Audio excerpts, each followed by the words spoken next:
이제 국정 최종 책임은 최상목 대통령 권한대행 부총리 겸 기획재정부 장관에게 넘어갔습니다.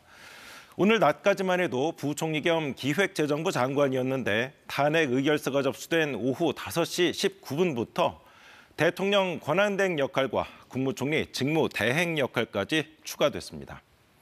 쉽게 말해 1인 3역, 대통령의 국무총리, 경제부총리를 다 맡게 된 겁니다. 워낙 초유의 상황이어서 최상목 권한대행의 업무 범위가 어디까지인지 해석, 논란이 분분합니다. 황경주 기자가 취재했습니다.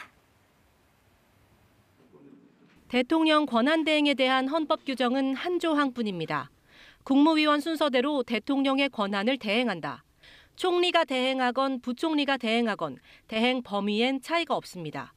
법적으로만 보자면 한덕수, 최상목 두 대행의 업무 범위는 같은 겁니다. 물론 총리 역할도 대행을 해야 되니까 더 많아지겠지만 기본적으로 대통령의 권한 대행이라는 측면에서는 동일하다고 생각하고요. 그러나 현실은 다릅니다. 대통령 권한을 국무총리가 대행한 건 이번을 빼고도 2차례 있었습니다. 어떤 일은 할 수 있고 어떤 건 부적절하다는 논의와 선례가 쌓여 있습니다. 부총리는 전무합니다. 구체적 법령도 판례도 없습니다. 위상에도 차이가 있습니다. 국무총리는 선출직은 아니지만 국회의 임명 동의를 받습니다. 국정 전반을 관할합니다.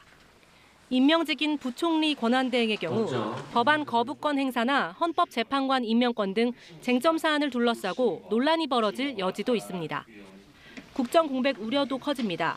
경제만 책임졌던 부총리가 국정 전반을 단기간에 익히기도 어렵고 국내외 경제 문제에 대한 대응력이 약화될 수 있다는 우려도 있습니다. 법적 권한은 있는데 이걸 제대로 행사할 수 있겠느냐 우려가 더 커진다는 것이죠. 리더십의 문제, 국정 운영의 혼선 이런 것으로 이제 나타날 수가 있겠죠. 최상목 권한대행은 일부 기자들과 만나 역할이 매우 제한적일 거라고 스스로 밝혔습니다. KBS 뉴스 황경주입니다.